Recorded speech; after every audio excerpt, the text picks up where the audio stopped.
the Hollywood Spotlight, presenting an all-star review from the entertainment center of the world, Hollywood.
Welcome, ladies and gentlemen. Welcome to another brilliant session of our Hollywood Spotlight Review. This is Tom Jeffrey speaking, and ready to parade the great list of names who are to grace our stage.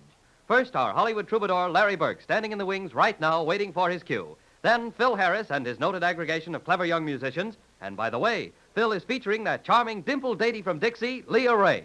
Then we're going to hear again from the three ambassadors with another of their unusual vocal arrangements. And last, but certainly not least, Don Wilson in a multi-flavored interview with our old friend, Bob Byrne. Well, Larry, we're ready to hear from you. So, Spotlight. Ladies and gentlemen, the Hollywood troubadour, Larry Burke. It happened when your eyes met mine, the kindling of a spark divine. It happened that the moon shone high above, and how my hungry heart just yearned for love. You happened to be dancing by. I wondered if you heard me sigh, for when you passed again, you turned around, and then it happened when your eyes met mine. Well, Larry, that was most enjoyable, but it certainly looks as though your eyes were turned in the direction of our next star guest. Yes, friends, it's Winsome Little... Oh, but that isn't fair of me. Phil Harris, you introduce her to our audience. We all think of Dan Cupid as a fat little youngster. Well, frankly, I think we're wrong. He ought to be pictured as a mail carrier. You know, the postman handles so many letters, just like Leah Ray's, marked with all my love and kisses.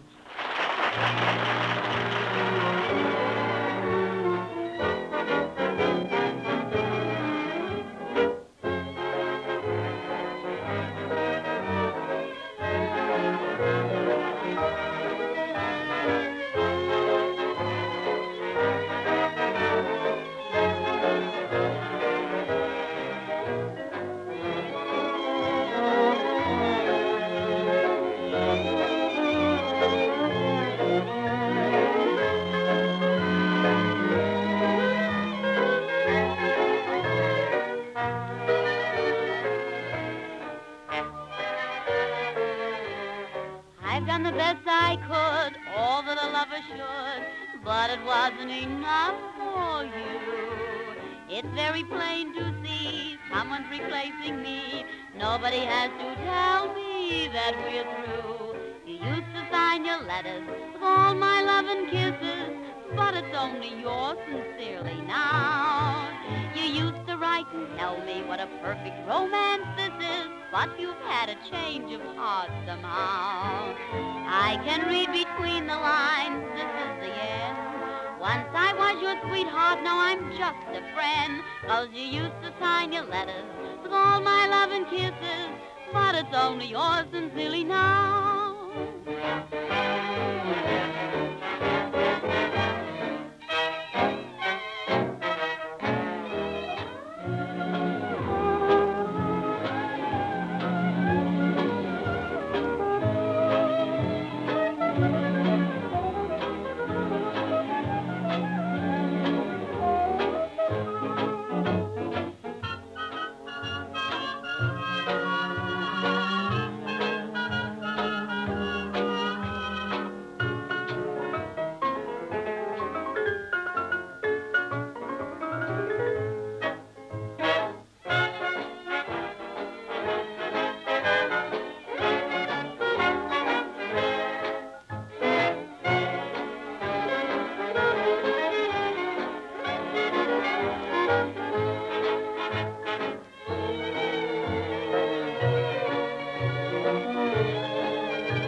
Your letters with all my love and kisses, but it's only yours sincerely now. You used to write and tell me what a perfect romance this is, but you've had a change of heart somehow. I can read between the lines, this is the end. Once I was your sweetheart, now I'm just a friend. You used to sign your letters with all my love and kisses, but it's only yours sincerely now. Thank you, Leah, thank you.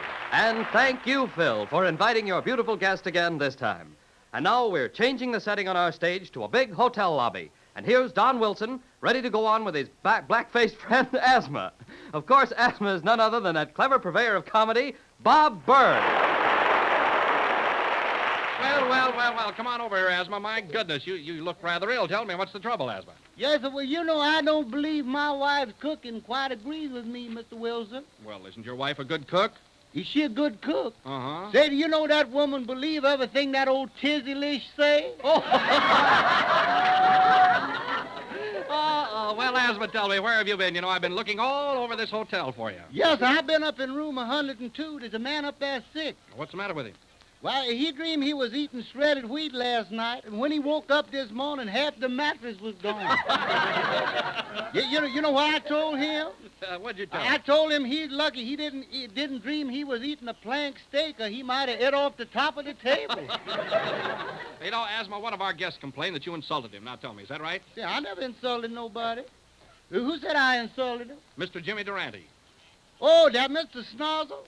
I tell you how that was. I looked at him and laughed, and he come up to me and he say, "Can I help it if I don't look like other people?"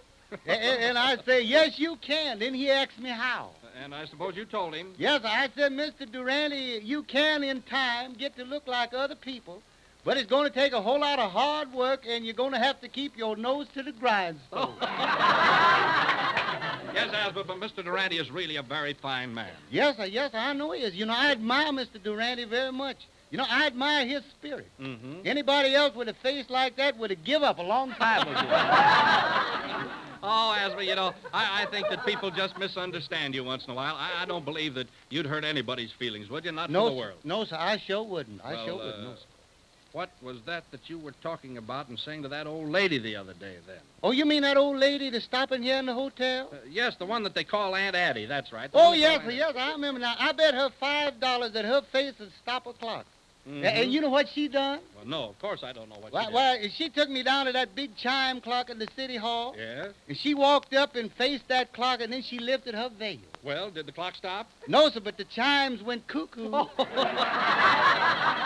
you should try Aunt Addie out on a cuckoo clock. Yes, I did, and that cuckoo flew out, and he ain't stopped yet.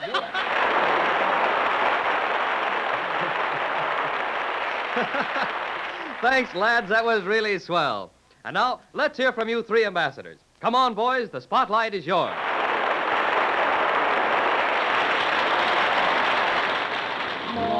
Lost a heart as good as new.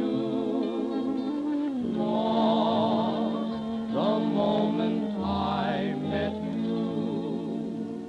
Lost or strayed or stolen away. Finders, keepers, losers, weepers, lost. Two lips that look like mine. On two lips that are divine. Lost my heart, but I was lucky to be lost.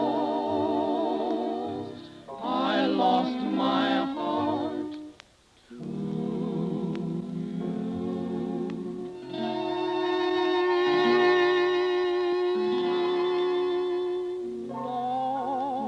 Lost a heart as good as new. La da da da, lost the moment I met you. Lost or strayed or stolen away. Finders, keepers, losers, weepers. I know I lost two lips that